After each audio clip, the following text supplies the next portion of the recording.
மண்டியவருடன் வழி நடவாதே. ஊரெல்லாம் கூடி ஒலிக்கு அழுதிட்டு பேரினை நீக்கி பிணம் என்று பேரிட்டு சூரையங்காட்டிடை கொண்டு போய் சுட்டிட்டு நீரினில் மூழ்கி நினை பொழிந்தார்களே. காலும் இரண்டு முகட்டல. அனைவருக்கும் இனிய காலை வணக்கங்கள். ஓம் திருமூல திருவடிகள் போற்றி போற்றி. திருமந்திரம் 7ஆம் தந்திரம் 5வது அத்தியாயம் ஆத்மலிங்கம் 1858. சக்தி நற்பீடம் தகுநல்ல ஆன்மா சக்தி நற்கண்டம் தகுவித்தை தானாகும் சக்தி நல்லிங்கம் தகும் சிவ தத்துவம் சக்தி நல்ல ஆன்மா சதாசிவம் தானே. ரொம்ப எளிமையா சுருக்கமா சொல்லணும்னாக்கா, லிங்கம் இருக்கு இல்லைங்களா, அதுல அடியில இருக்கிற அந்த சக்தி பீடம் தான் ஆன்ம தத்துவம். கழுத்து பகுதி ரெண்டு ஜாயின் பண்ற இடம் தான் வித்யா தத்துவம். அது மேல உள்ள பானம் சிவ தத்துவம். மொத்தம் 36 தத்துவங்கள் இருக்கு இல்லைங்களா. அந்த 36 தத்துவத்துல அடியில இருக்க அந்த ஆன்ம தத்துவம் 24. அது முக்கியமான பஞ்சபூதங்கள் 5, ஞானேந்திரங்கள் 5, கண்மேந்திரங்கள் 5, தன்மாத்திரைகள் 5, இப்படியாக 24 ஆன்ம தத்துவங்கள். சிவ தத்துவம் 5 அந்த கழுத்து பகுதி, விந்தியா தத்துவம் 7. ஆக மொத்தம் 36 தான் ஒரு ஆன்மாவுக்கு தேவையான அடிப்படை கூறுகள். இதுதான். இதுல ஏதாவது ஒண்ணு டிஃபெக்ட் இருந்ததுன்னா பாடியில டிஃபெக்ட் இருக்கும். இப்படிதான் நம்ம எடுத்துக்கணும். அவ்வாறாக பார்க்கும்போது இன்றைய மந்திரம் நமக்கு எவற்றை வலியுறுத்துகின்றது அப்படின்னு பார்க்கும்போது, இந்த 3 தத்துவங்களையும் நாம் எவ்வாறு உணர்கின்றோம். ஆனா உடலே ஆலயம் அப்படின்றாரு. உள்ளக்கிற ஆன்மா சிவலிங்கம். அப்ப சிவலிங்கத்துக்கு ஒரு பிசிக்கல் சத்தை நம்ம கொடுத்துருக்கோம் கோயில்ல. அது என்ன கான்செப்ட்ல செஞ்சிருக்காங்க அப்படின்றதுதான் இன்றைய பாடல். நமக்கு திருப்பி சிவவாக்கியார் கூட பாத்தீங்கன்னா, ஓடி ஓடின்னு ஒரு பாட்டு வரும். உட்கலந்த ஜோதியாம் அப்படின்னாக்கா எங்கெங்கோ ஓடுறோம், கடைசியில ஜோதியாக வள்ளலாருன்னு அவனுக்கு அறிவுறுத்துகின்றது. அதான் உள்ளுக்குள்ளே ஜோதியாக ஒரு அணையா விளக்காக ஆன்மாவாக அதை நாம் தேடி தேடி பெறுவதுதான் நமக்கு இந்த திருமந்திரத்தினுடைய பெரும் பேராக நினைக்கின்றேன். இந்த ஆத்மலிங்க தியானம் கூட ஒண்ணு சொல்லலாம். எப்படின்னாக்கா, அமைதியா ஒரு இடத்துல உட்கார்ந்துருக்கிறது, ஒரு ஆசனம், சுகாசனம் கூட போதும், இல்ல பத்மாசனம், கண்ணை மெழுவா மூடிக்கிறது, கைய சின்முத்திரையில வச்சுக்கிட்டு மூச்சை மட்டுமே கவனிக்கிறது. ஒரு 3 நிமிஷத்துக்கு மூக்கு நுனியில அப்படியே கொண்டு மூச்சையும் வெளியே வர மூச்சையும் எந்த கண்ட்ரோலும் பண்ணக்கூடாது, அப்படியே கவனிக்கணும். மூச்சை மெதுவாகவும் ஆழமாவும் இருக்கணும். அப்ப பாத்தீங்கன்னா உடலும் மனமும் அப்படியே சாஃப்ட் ஆகும், அமைதியாகும். அதுக்கப்புறம் நம்ம என்ன பண்ணணும்னாக்கா, இதயத்தோட மையப்பகுதிக்கு போயிட்டு அநாகதம் சக்கரம் இருக்கு இல்லைங்களா, அங்க போய் ஆன்மா ஒரு பிரகாசமான சுயம்பலிங்க வடிவிலாக ஒளிவுறதாக ஒரு விஷுவலைசேஷன் கற்பனை பண்ணி பார்க்கலாம். அப்படி பண்ணும்போது ஆத்மலிங்கத்தின் அடிப்பாகம் நமக்கு பேரருளாக ஆவுடையாராக, அப்புறம் மேல் பகுதியாக சிவதத்துவம் இருப்பதாக நம்ம கொஞ்சம் விஷுவலைஸ் பண்ணி எண்ணி பார்க்கலாம். அதுக்கப்புறம் மந்திர அதிர்வு ஸ்டார்டிங் சொல்றது. ஓம். நேற்றுக்கே நம்ம பார்த்தோம் அகர தியானம்னு. நீங்க பாடி கூட நம்ம இயல்பா பேசணும் அப்படின்னாக்கா அது கேட்கும். அப்போ உள்ளாக்குறது நம்ம சாந்தப்படுத்தி அந்த மந்திரத்தை நம்ம உச்சரிக்கும் போது மந்திரத்தின் அதிர்வுகள் உடம்புல நமக்கு போய் ஆத்மலிங்கம் வைப்ரேட் ஆக ஆரம்பிக்கும். அப்புறம் ஒரு மந்திரத்தை நிறுத்திட்டு சைலண்டா அப்படியே அமைதியா இருந்தீங்கன்னா, நானே தூய ஆன்மா, நானே சிவத்தத்துவம், அகபிரம்மம் அப்படின்னு சொல்லி பண்ணும்போது நமக்கு உலக குழப்பங்கள்லாம் நம்மளை சீண்டாது. கவலைகள் மனசை விட்டு விடுபடும். ஒரு ஆழமான இன்னர் பீஸ் நமக்கு கிடைக்கும். அப்புறம் உணர்ச்சி வேகத்தை கட்டுப்படுத்தும். எந்த சூழ்நிலையிலும் டென்ஷன் ஆகாம இருக்கணும், நிதானமா இருக்கணும். அப்பதான் டிசிஷன் மேக்கிங் கரெக்டா இருக்கும். அதோட இல்லாம நம்மளோட உள்மன ஆற்றல் பெருகும். நமக்குள்ளே ஒரு ஆற்றல், நம்ம எனர்ஜி வேஸ்ட் பண்ணாம இருக்கிறதால அதனால இந்த தியானம் டெய்லி ஒரு 15 நிமிஷம் பண்ணீங்கன்னா பேரானந்த நிலையை அடையலாம் அப்படின்றது இந்த சுருக்கமா ஒரு தியானத்துக்கான வழியா சொல்லிட்டு, இன்றைய பாடல் நம்ம பதம் பிரிச்சு பார்த்தோம்னு வச்சுக்கீங்களா, சக்திநல் பீடம் தகுநல் ஆன்மா அப்படின்றது இறைவன் ஆன்மாவை தாங்கி நிற்கக்கூடிய பீடத்தை முன்னே சொன்ன மாதிரி நடுப்பகுதி நமக்கு சிவ தத்துவம், மேல பானம் நமக்கு இந்தியா தத்துவம்.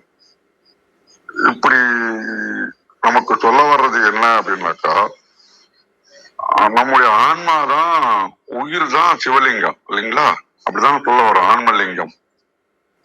அத நம்ம கோயில்ல பாக்குறது அடிபாகம், கண்டம், லிங்கபாகம் அப்படின்னு சொல்லும் போது அதே மாதிரி நம்ம ஆன்மலிங்கத்துல இருக்கிறத கற்பனை பண்ணிட்டு, அடிபாகம் ஆதிசக்தி, பேரருள், மனித ஆன்மாவை தாங்கக்கூடிய ஒரு பேஸ். அப்புறம் கழுத்து, உயிர்களுக்கு அறிவையும் கலைகளையும் புகட்டும் வித்யா தத்துவம். லிங்கபானம், அதாவது எல்லாவற்றையும் கடந்து நிற்கின்ற சிவ தத்துவம். நாம திருப்பி திருப்பி நமக்கு சுருக்கமா சொல்ல வர்றது என்னன்னா, இறைவனையும் சக்தியும் வெவ்வேறல்ல, நம்முடைய பக்குவத்துக்கு ஏற்ற மாதிரி ஆன்மாவுக்குள் இருப்பதை உணர முடியும். 5 தொழில்களையும் இறைவன் செய்கின்றான். அப்ப ஆன்மாவை ஆன்மலிங்கமாக, ஆத்மலிங்கமாக நாம் உணர்ந்து தியானிக்கும் போது அவனுடைய தூய ஆன்மாவை சதாசிவமூர்த்தியாக இரண்டர கலந்து அத்வைத நிலையை அவன் இட முடியும் அப்படின்றது. இது ஒரு கதை சொல்லணும்னாக்கா, ஒரு சிற்பி இருந்தான் ஒரு ஊர்ல. அவன் கொடுக்கிற கல்லை எடுத்துக்கிட்டு அழகா சிலைகளை வடிச்சுக்கிட்டு இருந்தான். ஒரு பெரிய கோயில் கட்டுறதுக்கு, பெரிய கோயிலுக்கான ஒரு சிவலிங்கமும் நந்தியும் தேடி காட்டுக்கு வந்தான். காடு நடுவுல பார்ப்பதற்கு ஒரு நேர்த்தியா ஒரே மாதிரி இருந்ததால 2 கல்லுகளை எடுத்தான். சிற்பத்தை மிக கச்சிதமா இருக்குன்னு மகிழ்ந்து வீட்டுக்கு எடுத்துட்டு போனோம். காலையில உளியை எடுத்து, சுத்தியை எடுத்து முதல் கல் அருகே போறான். அப்போ உளியை வச்சு சுத்தியால ஒரு தட்டு தட்டுறான். அந்த கல்லில் இருந்து ஒரு மெல்லிய குரல் கேட்குது. அப்பா சிற்பி, என்னை விட்டு விட, உன்னுடைய ஒளிப்படும் போது எனக்கு உயிர் போகிறது. இந்த வலியை என்னால தாங்க முடியல, என்ன செதுக்காதுன்னு கெஞ்சி. சிற்பி கொஞ்சம் இறக்க குணம் படித்தவன். சரி, உனக்கு வலிக்குதா, நான் கட்டாயப்படுத்தல அப்படின்ட்டு அந்த கல்லை ஓரமா வச்சுட்டு 2வது கல்லை எடுக்கிறான். அதை ஒளிய வச்சு தொடங்கினா அந்த கல்லுக்கும் பயங்கரமான வலி எடுத்தது. அதுவும் மனசுக்குள்ள நினைச்சது, இப்ப அந்த ஒளியின் அடிக்கு அஞ்சு ஓடினால் நான் வெறும் கல்லாகத்தான் இருப்பேன். இந்த வலியை பொறுத்து கொண்டால் எனக்கு ஒரு நல்ல வடிவம் கிடைக்கணும். பொறுமையா அமைதியா இருந்தது. சிற்பி அந்த கல்லை செதுக்கி செதுக்கி எல்லாரும் பார்க்கிற மாதிரி அழகான ஒரு சிவலிங்கத்தை வடிவமைத்தாரு. கோயில் கட்டுற நாள் வந்தது. ஊர் மக்கள் சிற்பி கிட்ட வந்தாங்க. அற்புதம்னு பாராட்டி அதை பல்லக்கில் எடுத்து மேலாத கோயிலுக்கு போயிட்டு கருவறையில வச்சாங்க. ஆனா அந்த முன்னாடி ஒதுக்கின கல் கடைசியில பாத்தீங்கன்னா படிக்கட்டாக பயன்படுகின்றது. அப்ப நமக்குள்ள இருக்கக்கூடிய வலிகளை தாங்கி வெற்றிகளை நாம் பெற வேண்டும் என்றால் பல உழைப்புகளையும், வலிகளையும், தியாகங்களையும், கஷ்டங்களையும், சோதனைகளையும் நம்பிக்கையோடும் பொறுமையோடும் தாங்கிக் கொண்டு உயரிய நிலையை அடைய வேண்டும் என்று கூறி, இன்றைய ஒளி அலைகள் தான் வளர்ச்சிக்கான வாய்ப்புகள் அப்படின்ற மாதிரி நமக்கு வரக்கூடிய பிரச்சனைகள் தான் நம்மளை செதுக்கக்கூடியவை. சுய ஒழுக்கத்தோடும் விடாமுயற்சியோடும் நாம் அவைகளை மேற்கொண்டு ஆத்மலிங்கம் நமக்குள்ளே இருக்கின்ற இறைத்தன்மையை நாம் உணரும் போது திருமூலரன் சொல்லுகின்ற அந்த சோதனைகள் எல்லாம் கடந்து தத்துவ கோட்பாடு திருவடியை அடைய முடியும் என்று கூறி தளத்தை கௌரியமாரிடம் ஒப்படைக்கின்றேன். மிக்க நன்றி. நன்றிங்க ஐயா. மிக்க நன்றி. மிக அருமையான கதை, விளக்கங்கள், அறிவுரைகள். மிக்க நன்றிங்க ஐயா. வாங்க விந்தியாம்மா, வணக்கம்.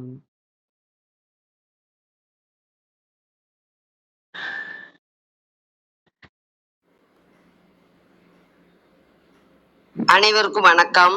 ஓம் சிவசக்தி போற்றி, ஓம் திருமலரே போற்றி. 1758வது திருமந்திரம். ஞானமும் கல்வியும் நல்லருள் சக்தி. திருமந்திரம். சக்தி நற்பீடம் தகு நல்ல ஆன்மா, சக்தி நற்கண்டம் தகுவித்தை தானாகும், சக்தி நல்லிங்கம் தகும் சிவ தத்துவம், சக்தி நல் ஆன்மா சதா சிவம் தானே. அருமையான திருமந்திரம். சக்தியாகிய அன்னை வந்து அமர்வதற்கு ஏற்ற பீடமான இடம் ஆன்மாக்களின் மனமே. லிங்க பீடத்தின் குழிவான இடம் நற்கண்டம், அழகிய கழுத்து. ஞானமும் நற்கல்வியும் ஆகும். மேல் தெரியும் பானம் சிவ தத்துவம் ஆகும், சிவமே ஆகும். சக்தியோடு பொருந்திய ஜீவான்மா சதா சிவம் ஆகும். வித்தை, ஞானம், கல்வி. கழக வெளியீட்டில் சக்தி வடிவாக கொள்ளப்படும் சிவலிங்கத்தினிடத்து பீடம் ஆவி நிலையாகும். கழுத்தினை ஒத்த பீடத்தின் குழி திருவடி உணர்வாகிய சிவ ஞானமாகும். மேல் தோன்றும் லிங்கம் சிவ மெய்யாகும். எவற்றினுக்கும் உயிருக்கு உயிராம் பேராவி பரமான்மா சதாசிவமாகும். தகு நல்ல ஆன்மா சீவான்மா, சக்தி நல்ல ஆன்மா பரமான்மா. அனைவருக்கும் நன்றி, வணக்கம். சிவசிவ. திருச்சிற்றம்பலம். மிக்க நன்றிங்க. மிக அருமை. நல்ல விளக்கம். மிக்க நன்றி. வாங்க மகேந்திரன் ஐயா, வணக்கம். வணக்கம், அனைவருக்கும் வணக்கம். ரொம்ப அருமையான விளக்கங்கள் ஐயா அம்மாக்கு.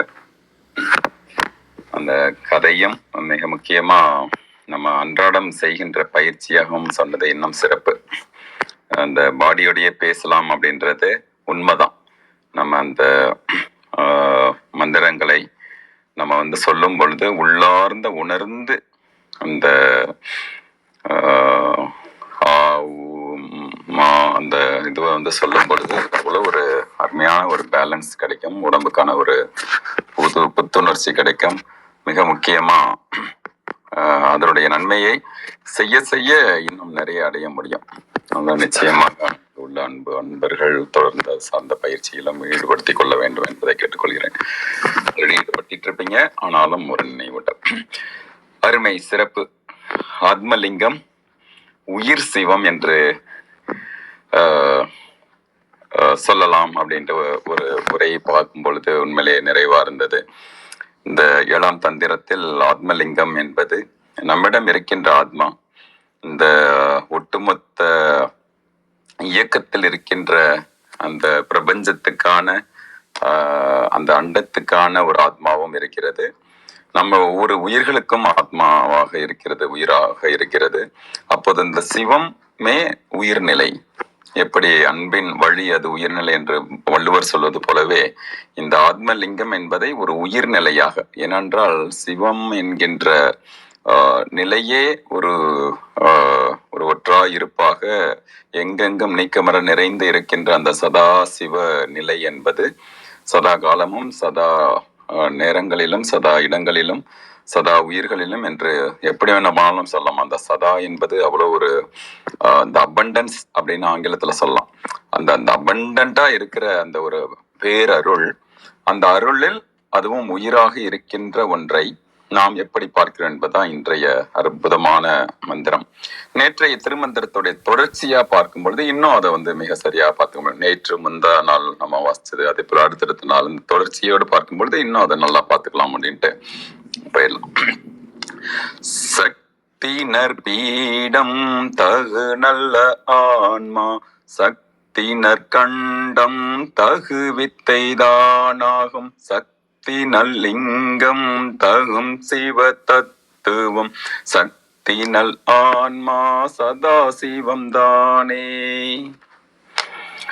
இந்த சக்தி நம்ம நேற்று பார்த்தோம். அந்த 5 நிலை, 5 தொழில்கள், அதெல்லாம் நம்ம பார்த்தோம். இப்போது அந்த அருளே முழுக்க இருக்கின்ற அந்த நிலை நம்மளுடைய திருமேனியாகவே இருக்கிறது. அந்த சிவம், அந்த சிவனுடைய அந்த உயர்நிலை, அந்த நமக்குள்ள இருக்கிற ஆரா அப்படிங்கிற ஒரு பார்வையாக பார்க்கலாம். அதே போல உள்ளுக்குள் ஒவ்வொரு ஆர்கனிலும் இருக்கின்ற, ஒவ்வொரு செல்லிலும் இருக்கின்ற அந்த ஒரு அருள் நிலையாக பார்க்கலாம். ஒவ்வொரு உயிர்களிலும் வெவ்வேறு இடங்களிலும் இருக்கின்ற ஆன்மாக பார்க்கலாம். என்னோட one of my mentors used to say, அதாவது எப்படி நம்ம உடம்புக்குள்ள ஒவ்வொரு அணுக்குள்ளேயும் ஒரு பேட்டரி இருக்கும். அப்ப அதை இயக்குகின்ற தன்மைக்கு அப்புறம் நம்ம ஒட்டுமொத்த உடம்புக்கான ஒரு ஒட்டுமொத்த பேட்டரி இருக்கு. இந்த ஃபிளையிங் வீல் அப்படின்ற கான்செப்ட் சொல்ற மாதிரி அந்த ஒரு பேர் இயக்கத்தை அந்த உருவாக்குவதற்கு அதை இயக்குகின்றதுக்கான ஒரு சக்தி, உயிர் சக்தி இருக்கு. அப்படின்னா இந்த பிரபஞ்சம் ஒட்டுமொத்த பெரும் பேரண்டத்தை இயக்குவதற்கும் ஒரு பேட்டரி இருக்கு. அப்ப அதுதான் அந்த உயிர். அப்ப அதை நம்ம சரியா தனியான ஒரு இதுவா பிரிச்சுலாம் பார்க்க முடியாது. இப்போ உடம்புக்குள்ள உயிர் எங்க இருக்குன்னு சொல்லணும்னா என்ன சொல்லுவோம்? நிறைய பேர் அந்த மனதோடையும் அல்லது மற்ற மூளையோடையும் வெவ்வேறு வகையிலையும் கூட குழப்பிக்கொள்ள வாய்ப்பு இருக்கிறது. ஆனால் உடல் உயிர் எங்கெங்கும் நிறைந்து நிரம்பி இருக்கிறது என்றுதான் பார்க்கலாம். அப்ப அந்த உயிர் சிவம் என்பது உள்ளுக்குள்ளும் வெளியிலும் நம் செயல்களிலும் சொல்களிலும் எல்லாவற்றிலும் இருக்கிறது. அந்த அருளையே திருமணியாக இருக்கின்ற அந்த சிவம், உயிர் சிவம், திருவடியாக இருக்கின்ற அந்த லிங்கத்தில் பீடம் ஆன்ம தத்துவமாக இருக்கிறது. அப்ப ஆன்மா என்பது உயிர் என்று பார்க்கலாம். அது நம்மோடு அந்த அந்த பேக் டு த சோர்ஸ் அப்படின்னு, அந்த கனெக்டிங் டு த சோர்ஸ் அப்படிங்கிற ஒரு பார்வையாக பார்க்கலாம். அந்த ஒரு தத்துவம் அது ஒவ்வொன்றுமே நீட்டினோம்னா பெரிதாக போகும், ஆனாலும் நேரத்து நேர்மை கருதி கடந்து போகும். அதே போல அந்த நடுகண்டம் என்பது ஞான தத்துவம், வித்யா தத்துவம். இந்த மாதிரி நம்மளுடைய ஒன்றின் மீது மிக ஆழ்ந்த பார்வை, வெறுமனே இந்த அறிவு என்பதை விட பேரறிவு என்று சொல்லுவோம் அல்லவா, எல்லாவற்றையும் தெரிந்த அந்த அறிவு. சிவம் என்பதே அப்படித்தான். அது முழுக்க முழுக்க அந்த பேரறிவை வைத்து கொண்டு அமைதியாக இருக்கிறது. அடையே அந்த ஒரு இருப்பு சக்தி. அது போல இருப்பது அந்த வித்யா தத்துவமாக நடுக்கண்டம் இருக்கிறது. அந்த கண்டத்துக்கு மேல பீடம் ஒன்று நம்ம பார்த்துட்டோம். எல்லாவற்றுக்குமான அந்த அந்த பீடம் எல்லாவற்றுக்குமான ஆதாரமாக அந்த ஃபவுண்டேஷன் எனர்ஜின்னு சொல்லுவோம். அடுத்து அந்த ஒரு அவேக்கனிங்கா, அதே சமயம் நம்மள ஒரு முழுக்க நம்மளுடைய பேரறிவு நிலையில் இருப்பதாக அந்த நடுக்கண்டம் வரை. நடுகண்டத்துக்கு மேல உள்ளது என்ன அப்படின்னா சிவ தத்துவமாக இருக்கிறது. அந்த சிவ தத்துவம் என்பது ஒரு சதா சிவமாக இது எல்லாமே கலந்ததாக இருக்கிறது என்பதுதான் இது சொல்லுது. இப்ப சக்தி நற்பீடம் தகு நல்ல ஆன்மா, அந்த ஆன்ம சக்தியாக ஆன்ம தத்துவமாக இருக்கிறது. சக்தி நற்கண்டம் தகு வித்தை தானாகும். வித்தை என்றாலே நம்ம அந்த செயலுக்கு கொண்டு வருவது, அந்த பேரறிவாக இருப்பது, எல்லாவற்றையும் சரி செய்து நெறி செய்து அதை பயன்பாட்டுக்கு பண்பாட்டுக்கு கொண்டு வருவது. சக்தி நல்லிங்கம் தகும் சிவ தத்துவமாக இருக்கிறது. அதை நம்ம நிறைய பார்த்தோம்.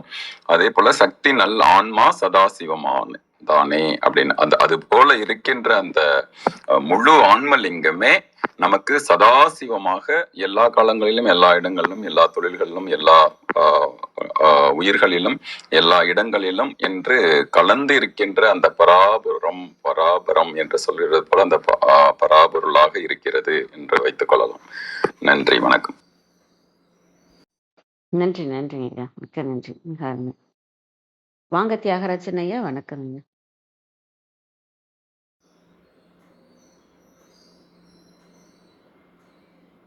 மகிழ்ச்சி.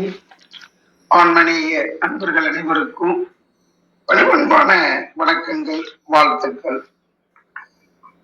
ஆத்மலிங்கம்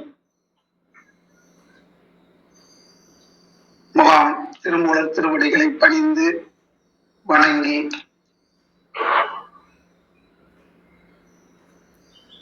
அற்புத அற்புதமான இந்த மந்திரத்தை சிந்தித்துக் கொண்டிருக்கின்ற அனைவருக்கும் நன்றியை தெரிவித்து இன்றைய மந்திரத்தை சிந்திப்போம். சக்தி நற்பீடம் தகும் நல்ல ஆன்மா, சக்தி நற்கண்டம் தகுவித்தை தானாகும், சக்தி நற்பீடம் தகும் நல்ல ஆன்மா, சக்தி நற்கண்டம் தகுவித்தை தானாகும், தகுவித்தை தானாகும், தகுவித்தை தானாகும், சக்தி நல்லிங்கம் தகும் சிவ தத்துவம், சக்தி நல்லிங்கம் தகும் சிவ தத்துவம், சிவ தத்துவம், சக்தி நல்லான், சக்தி நல்லான், சக்தி நல்லான், மா சதா சிவந்தானே, மா சதா சிவ தானே, சக்தி நல்லிங்கம் தகும் சிவ தத்துவம், சக்தி நல்லான்மா சதா சிவந்தானே. ஆத்மலிங்கமாகவும் இருப்பது சதாசிவம்தான். ஒவ்வொரு வினாடியும் நம்மை உயிர்ப்பித்துக் கொண்டிருக்கின்ற ஒவ்வொரு பொருளுக்குள்ளும் எல்லா ஜீவராசிகளுக்குள்ளும் ஊடுருவி நிறைந்து நம்மை ஊக்கப்படுத்தியும் ஆக்கப்படுத்தியும் பல்வேறு நிலைகள்ல இயங்கிக் கொண்டிருக்கின்ற அந்த ஒரே தத்துவம் சிவ தத்துவம் தான்.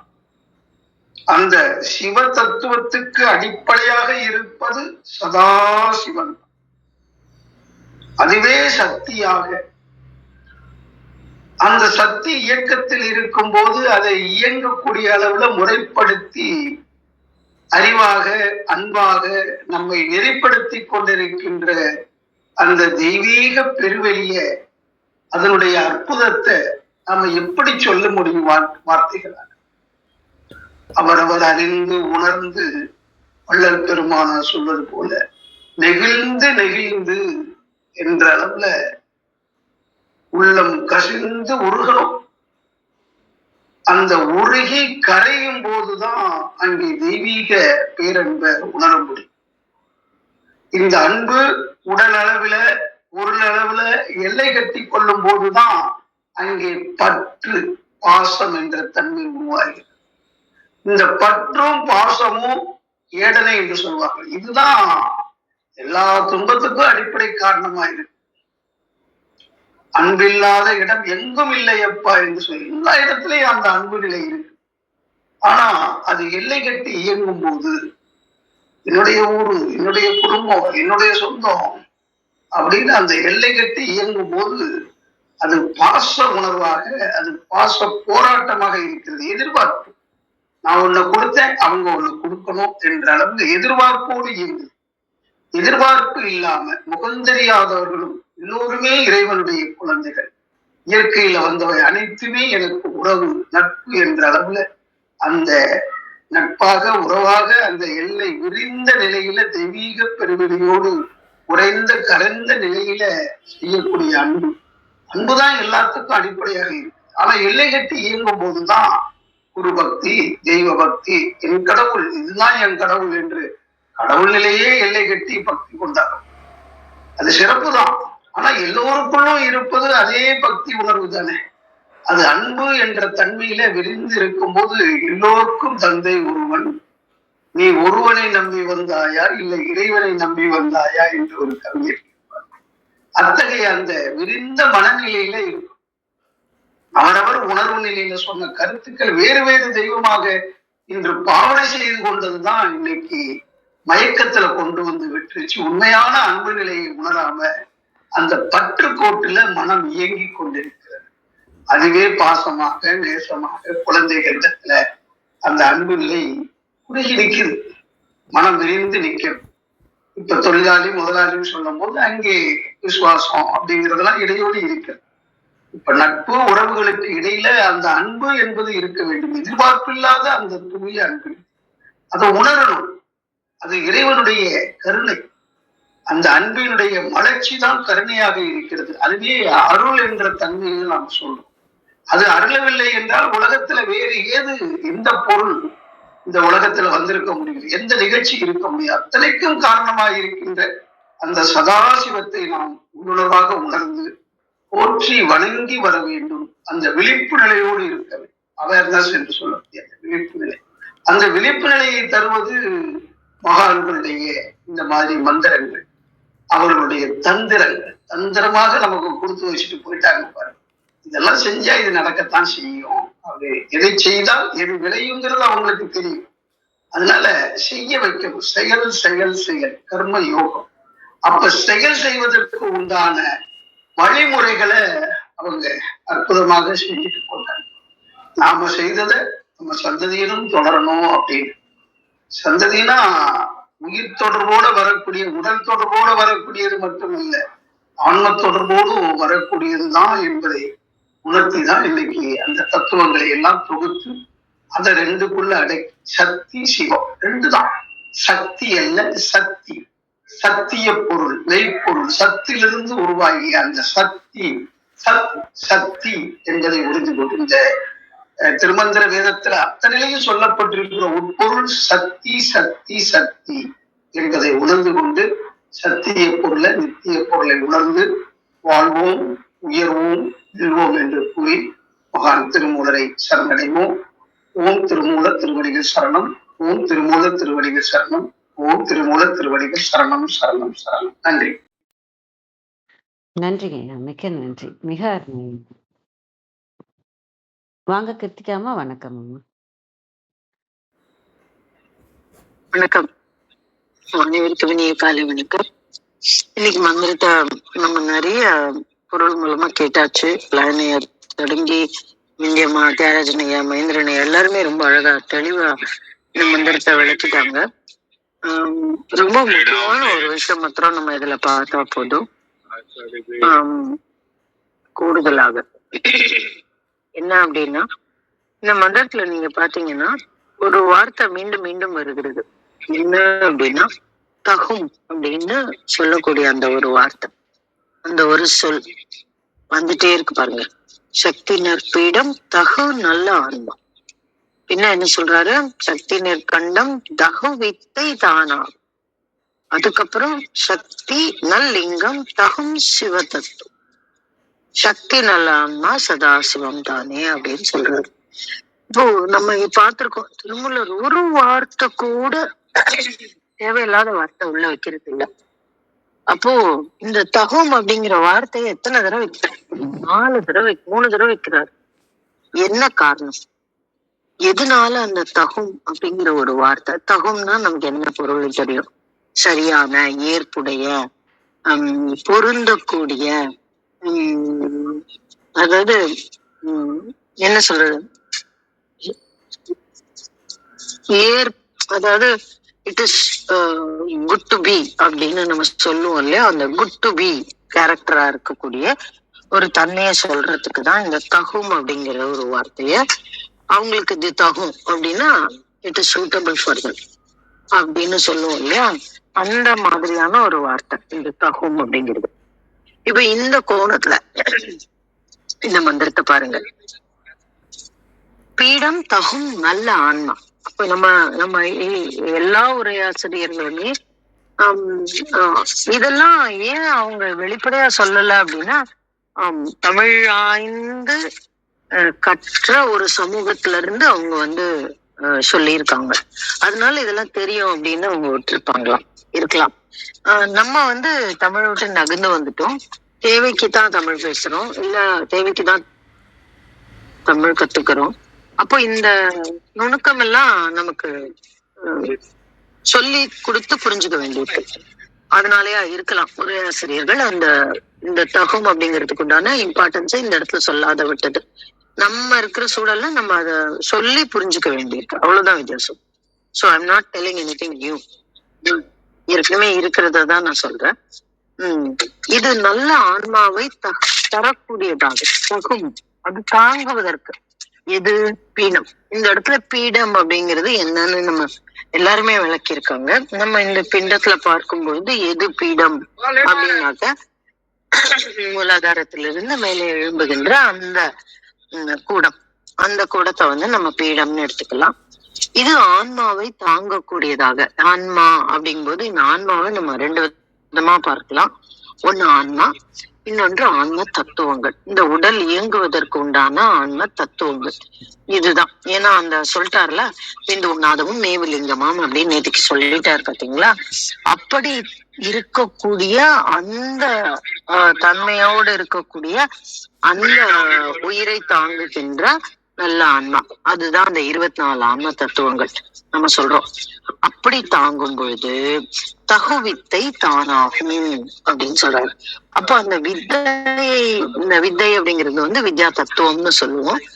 இந்த இடத்துல நம்ம வந்து அந்த வித்யா தத்துவத்தை ஒட்டுமொத்தமா ஒரே சொல்லுல வித்தை என்று சுருக்குவதன் மூலம் நம்ம என்ன புரிஞ்சுக்கலாம் அப்படின்னா, அந்த 7 வித்யா தத்துவம் 7ன்னு சொல்லுவோம் இல்லையா, அந்த 7 தன்மையையும் ஒன்று சேர்த்து, அது வந்து ரொம்ப சாதாரண விஷயம் இல்ல. ஏன்னா காலம், வித்தை, ராகம், மாயை, புருடம் அதெல்லாம் பார்க்கும்போது இது எல்லாத்தையுமே நம்ம கடக்க முடியாது. இந்த ஆன்ம தத்துவம் 24 கொண்டு இயங்குகின்ற நம்மால் இந்த வித்யா தத்துவத்தை கடக்க முடியாது. ஆனால் இது அந்த வித்யா தத்துவத்தை கடக்கக்கூடிய தகுதியை உடையது. அதனால்தான் தகும் நல்ல ஆன்மா அப்படின்னு சொல்றாரு. அப்ப இத வந்து நம்மளால தாண்ட முடியும், நம்மளால தாண்டி செல்ல முடியும். எப்போ அப்படின்னா, அது மாத்திரம் இல்ல, அது அந்த வித்யா தத்துவத்தை தாண்டி போகும்போது தகும் சிவ தத்துவம் அப்படின்னு அந்த 4 சிவ தத்துவத்தோட விஷயத்த சொல்றாரு. அப்போ அது என்ன அப்படின்னாக்க, அந்த சிவ தத்துவம் இந்த வித்யா தத்துவம் தாண்டி வரும்போதுதான் நம்மளால அந்த சிவ தத்துவத்துக்குள்ள போக முடியும். அதுவும் தகும். எது? தகுதியுடையது. அங்கு செல்லக்கூடிய தகுதியை உடையது இந்த ஆன்மா அப்படின்னு நம்ம புரிஞ்சுக்கணும். அப்படி எப்படி எப்ப நடக்கும் இது அப்படின்னா, நல்ல ஆன்மா சதாசிவம் தானே. அந்த ஆன்மா சதாசிவமாக மாறும் பொழுது என்ன நடக்கும்? நம்மளால இந்த வித்யா தத்துவத்தை தாண்டி, சிவ தத்துவத்தை தாண்டி, இந்த 36 தத்துவங்களையும் தாண்டி நம்மால் சதாசிவமாக மாற முடியும். இது ஒரு விஷயம். இல்ல இந்த இத்தனை விஷயங்களையும் தாண்டினால் நாம் சதாசிவம்ங்கிறது ஒரு. 2வது, சதாசிவமாக மாறும் பொழுது, ஆன்மா சதாசிவமாக மாறும் பொழுது நம்மால் இந்த ஆன்ம தத்துவங்களையும், இந்த வித்யா தத்துவங்களையும், இந்த சிவத்தையும் தாண்டி சதா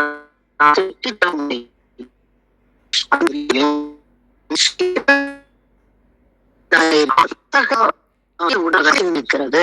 எதுக்காக அதை எப்படி மாத்துறது அதெல்லாம் முன்னாடி சொல்லிட்டு வந்துட்டாரு. எப்படி சதாசிவமாக இந்த உடலை உணர்வது, எவ்வாறு சதாசிவமாக இந்த ஆன்மாவை மாற்றிக்கொள்வது அப்படிங்கிற ஒரு வித்தைகள் எல்லாம், அது அப்படிங்கிற ஒரு சூட்சுமத்தெல்லாம் முன்னாடி சொல்லி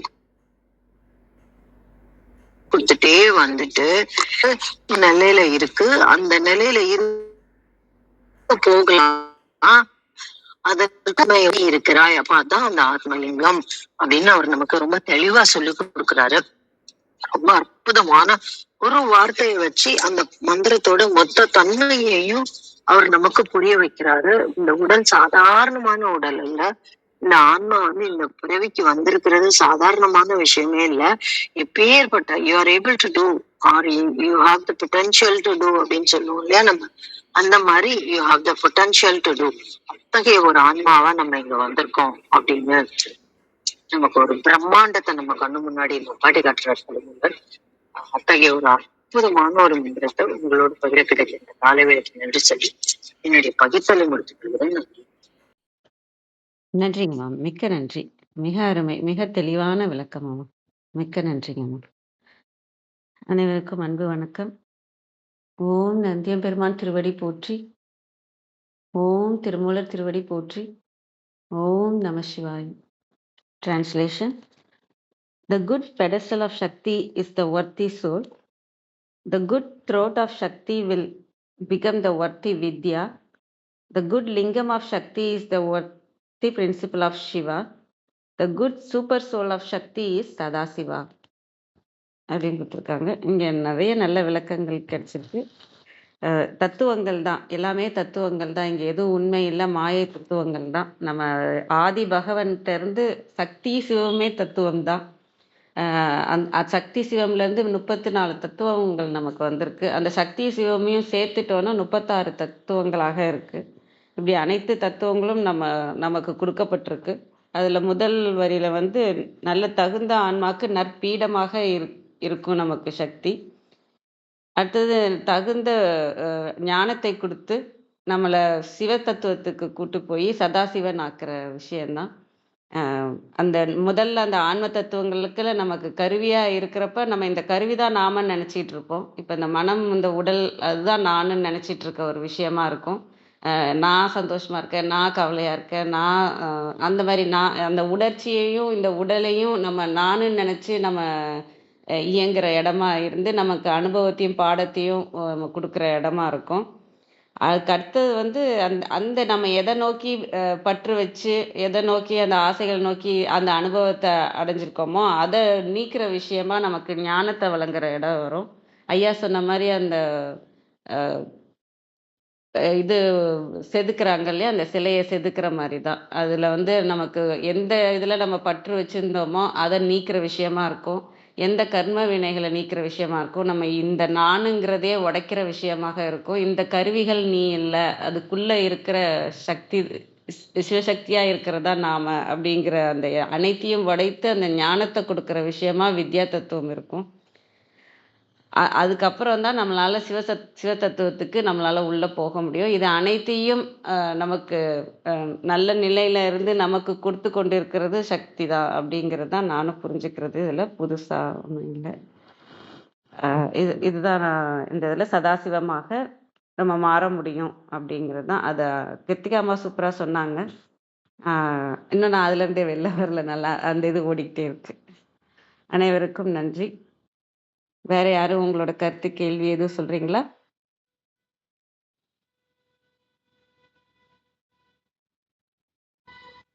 நிறைய செஞ்சுக்கலாங்களா? அனைவருக்கும் நன்றி.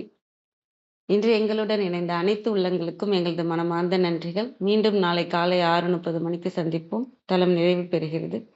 திருமூலர் திருவடிகள் சரணம் சரணம். திருமூலர் திருவடிகள் சரணம் சரணம். திருமூலர் திருவடிகள் சரணம் சரணம். அனைவருக்கும் நன்றி. ஓம் நம சிவாய.